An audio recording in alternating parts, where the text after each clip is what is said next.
সুদীপ, এই র্যাপটা শুধু তোমার জন্য। সুদীপ, তুমি এত বড় বিড়িখোর যে তুমি সারাদিনে 7-8টা বিড়ি খেয়ে ফেলো। তাই আমি যখন তোমার পাশে যেতাম তোমার মুখ দিয়ে বিচ্ছিরি গন্ধ বেরোতো। ছি, তাই আমি তোমায় ছেড়ে দিয়েছি, বুঝলে সুদীপ? সুদীপ, আমার খুব ইচ্ছে ছিল আমার বয়ফ্রেন্ড ভীষণ বাহুবলী হবে, ঠিক এর মতো। আর তুমি তুমি তো একটা রোগা ট্যানট্যানা, তোমার বডি শডি কিচ্ছু নেই, তাই আমি তোমার সাথে ব্রেকআপ করে দিচ্ছি, বুঝলে সুদীপ? সুদীপ, তোমার মনে আছে এই পার্কে আমরা প্রথম দেখা করেছিলাম, আর তোমার সাথে দেখা করার পর তোমার মুখ দিয়ে বাজে গন্ধ বেরোচ্ছিল? তোমাকে আমি কতবার বললাম তুমি বিড়ি খাওয়া ছেড়ে দাও, ছেড়ে দাও। তুমি আমার কথা একটাও শুনলে না, তাই আমি তোমাকে ছাড়তে বাধ্য হয়েছিলাম, বুঝলে সুদীপ? সুদীপ, তোমার মনে আছে একদিন ছাদে আমি আর তুমি প্রেম করতে গেছিলাম, আর ওই দিন ভীষণ ঝড় হচ্ছিল, আর তুমি এত রোগা ছিলে যে সেই ঝড়ের হাওয়ায় তুমি উড়ে গেছিলে। তারপর থেকে তোমাকে আর খুঁজে পাইনি, বুঝলে সুদীপ? তোমার মনে আছে তো, বলো সুদীপ?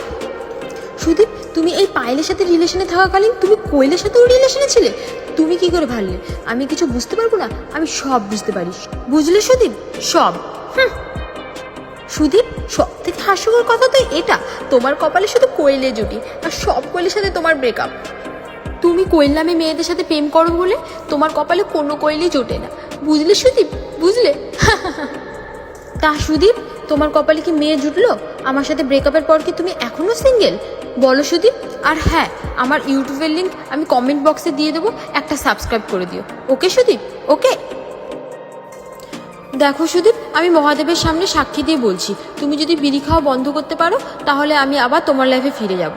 তুমি বিড়ি খাওয়া বন্ধ করতে পারবে তো? পারবে তো সুদীপ? বলো সুদীপ, পারবে তো?